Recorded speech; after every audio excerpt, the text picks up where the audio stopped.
pedal went straight to the floor. I pressed harder. Nothing. I pumped it. Nothing. Then I looked at the speedometer and watched it climb past 80, past 90, and I realized this rig wasn't slowing down. It was hunting. I should back up a bit. Tell you how I got here. My name's Carl. I've been driving trucks for 23 years. I've seen blizzards in Wyoming that could freeze the blood in your veins. I've seen tornadoes touch down in Kansas like God's own finger poking the earth. I've had tires blow out at 70 miles an hour and walked away with nothing but a racing heart and a story to tell. But nothing in all those years prepared me for what happened on that mountain pass in Colorado. It was supposed to be a routine run, Denver to Grand Junction, hauling produce, lettuce, tomatoes, the kind of load that doesn't weigh much but needs to get there on time. I'd made this trip 100 times before. I knew every curve, every rest stop, every patch of road where the asphalt got a little rough. I knew the way the sun hit the mountains at sunset, turning the snowcaps pink and orange like a painting. I knew the way the air got thin and cold as you climbed, the way your ears popped and your coffee got cold faster than it should. I left Denver at 6 a.m. It was a clear day, not a cloud in the sky, the kind of day that makes you grateful to have a window seat on the world. I stopped for breakfast at a diner in Evergreen, had 2 eggs over easy, bacon, toast, and 3 cups of coffee. The waitress was a woman named Mabel, who'd been working there since before I started driving. She asked about my wife. I told her we were fine. That was a lie, but Mabel didn't need to hear about that. She gave me a refill and told me to drive safe, and I tipped her extra because she always remembered my name. The first hint that something was wrong came around 11 a.m. I was climbing toward the Eisenhower Tunnel, that stretch where the road gets steep and you have to downshift to keep your speed. I hit the brakes to slow for a curve and the pedal felt soft. Not gone, not yet, just soft. Like pressing your foot into a pillow. I pumped it once, twice, and it firmed up a little. I figured it was just the altitude, maybe some air in the lines. I made a mental note to check it at the next rest stop. I never made it to that rest stop. I came over the crest of the pass, and that's when the road starts its long, winding descent into the valley. It's a beautiful stretch of highway, if you're not afraid of heights. Steep drop-offs on one side, rock walls on the other, and a series of switchbacks that'll make your knuckles white even on a good day. I was doing about 55, which is conservative for that stretch, but I always took it slow. That's the thing about trucking. The ones who make it to retirement are the ones who never get comfortable. I touched the brakes to scrub off a little speed before the first switchback, and that's when the pedal went straight to the floor. I pressed harder. Nothing. I pumped it. Nothing. My foot went all the way down, flat against the floorboard, and there was no resistance at all. It was like the brakes had just evaporated, like someone had cut the line and drained the fluid while I wasn't looking. My heart started hammering. I could feel it in my throat, in my temples, in the palms of my hands that were suddenly slick with sweat against the steering wheel. I grabbed the gear shift and tried to downshift, to let the engine do the braking for me. The transmission ground and complained, but I forced it down. The engine roared, the RPMs spiked, and for a moment I felt the truck slow, just a fraction. Then the RPMs redlined, the engine screamed like a wounded animal, and the truck lurched forward again. The transmission had given up. Whatever was wrong, it wasn't just the brakes anymore. It was everything. I looked at the speedometer, 65, then 70, then 75. The road ahead curved sharply to the left.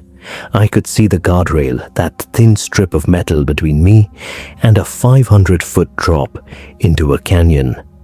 I cranked the wheel as hard as I could, my arms trembling with the effort. The trailer behind me swung wide, and I felt that sickening lurch as the weight shifted. For a second, I thought I was going to tip.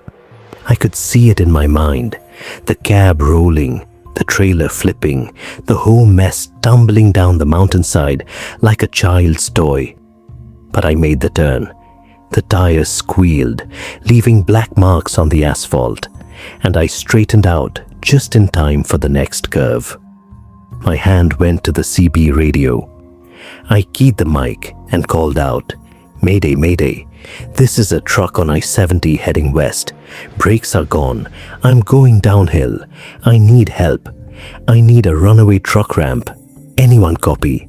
Static. Nothing but static. I tried again. "This is Carl. I'm in a blue Peterbilt.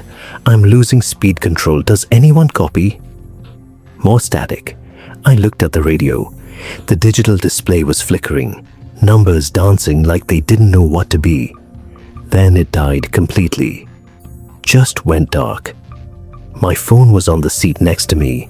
I grabbed it, my fingers fumbling, nearly dropping it. No service, 0 bars. I was completely alone, completely cut off, barreling down a mountain at 80 miles an hour with no brakes and no way to call for help. I looked at the speedometer again.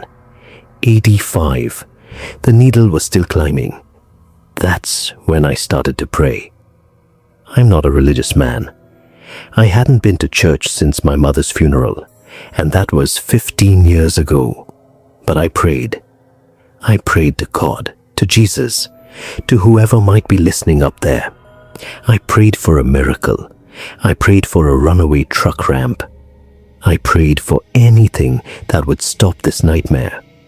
I remembered reading about runaway truck ramps, those gravel-filled lanes that shoot off the main highway, designed to slow a truck down when the brakes fail. They have them on big downhill stretches, and I knew there was one somewhere on this pass. I tried to remember where. Was it before or after the tunnel? I'd driven this road 100 times, but in that moment my mind was blank. Panic does that to you. It wipes your memory clean and leaves you with nothing but raw animal fear. The road curved again. I took it wide, the trailer swaying dangerously behind me. I could see the rock wall coming up fast on my right, and I had to fight the wheel to keep from scraping against it. Sparks flew. I heard the screech of metal on stone, and for a second I thought I was going to flip. The trailer jackknifed, the cab shuddered, and I felt the whole rig tilt. I held my breath. I closed my eyes. And somehow I straightened out again. I was shaking now. My hands were white-knuckled on the wheel, my whole body vibrating with adrenaline. Sweat was pouring down my face, stinging my eyes. I could taste salt and fear in my mouth. The speedometer was pushing 90. The road was still descending, and I knew with a terrible certainty that I was going to die. That's when I saw it. Up ahead, on the right side of the highway, a runaway truck ramp, a long straight lane of gravel leading up a gentle slope, with a sand pit at the end and a catch net for any truck that didn't stop in time. I could have wept with relief. I could have kissed the asphalt. It was my salvation, my one chance, my miracle. But it was on the wrong side of the highway. The ramp was for eastbound traffic. I was going west. To reach it, I'd have to cross the median, the divider, and the oncoming lanes at 90 miles an hour with no brakes. I didn't think about it.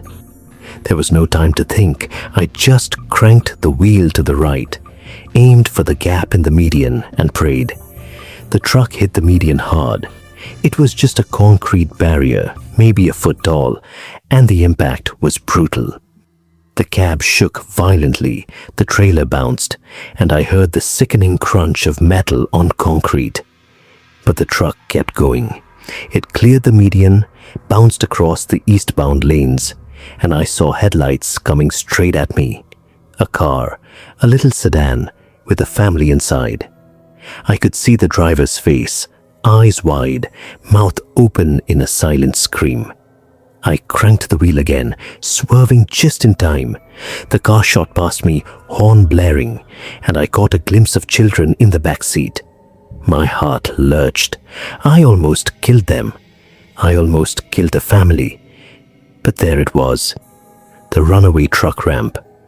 I aimed the nose of the truck straight for it and floored the accelerator. Which sounds crazy, I know, but you have to understand. The ramp works by slowing you down gradually, and the more speed you have, the farther up the hill you'll go. I needed speed. I needed to hit that gravel hard and fast.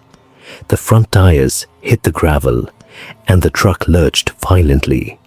The gravel churned and sprayed, flying up against the undercarriage, and I felt the truck start to slow. It was working. It was actually working. The speedometer dropped to 85, then 80, then 70. I felt a surge of hope, a desperate, almost hysterical relief. Then the truck hit the sandpit at the end of the ramp, and everything went wrong. The sand was supposed to stop me. It was supposed to grab the tires and bring me to a gentle halt. But my truck was too heavy, too fast, and the sand was too wet. It must have rained recently. The sand didn't grab. It just made me slide. The truck plowed through the pit, front tires buried, rear tires still churning, and I could feel the momentum carrying me forward. I was still slowing, but not fast enough. The catch net was coming up fast, that big steel mesh designed to snag a runaway truck. I hit the net at maybe 40 miles an hour. The impact was like getting hit by a train. The airbags deployed, punching me in the chest, and I felt my head snap forward and then back. Something cracked. I didn't know what. The cab crumpled around me, the windshield shattered, and I was thrown sideways against the door. And then, silence. I don't know how long I sat there. Minutes, maybe. Hours, probably not. I was dazed, disoriented, my ears ringing, my whole body aching. I could taste blood in my mouth. I tried to move, and my ribs screamed in protest. Something was broken, maybe a few things. But I was alive.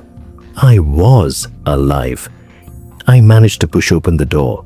It was dented and wouldn't open all the way, but I squeezed through the gap and tumbled onto the ground.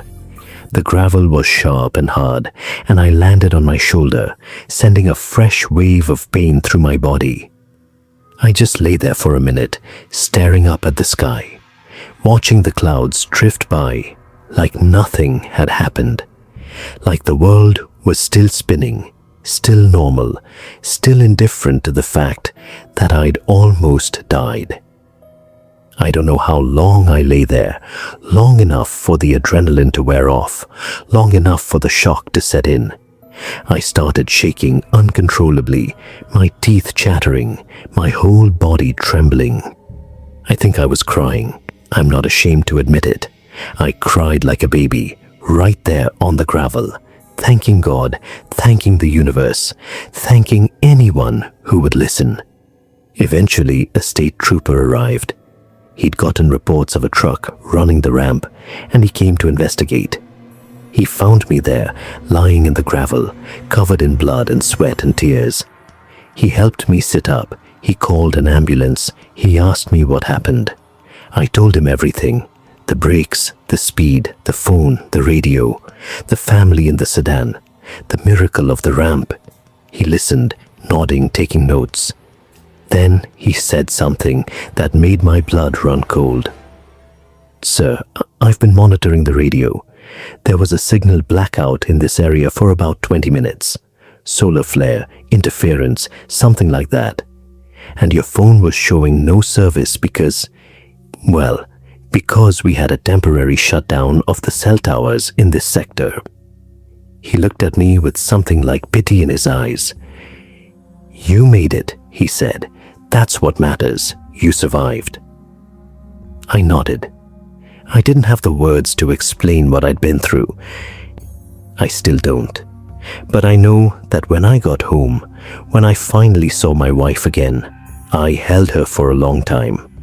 I didn't let go, and I haven't driven that mountain pass since. But sometimes, late at night, when I'm lying awake and I can't sleep, I hear that pedal hitting the floor. I feel that sickening acceleration. I see that speedometer climbing past 90, past 100, past what I thought was possible. And I wonder, was it really a mechanical failure? Was it really a coincidence that the radio died and the phone went out and the brakes failed all at the same time?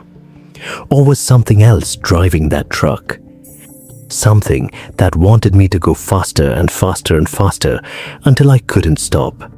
Something that was hunting me, not just down that mountain, but for reasons I'll never understand. I don't know the answer. I don't think I want to. All I know is that I'm alive, and that has to be enough. But I also know this: I'll never look at a truck the same way again. I'll never trust a pedal. I'll never take a road for granted. Because when you've felt a machine turn against you, when you've felt it become a predator, you learn that some things can't be fixed, some things can't be explained, and some things, once they start moving, you can't ever stop them.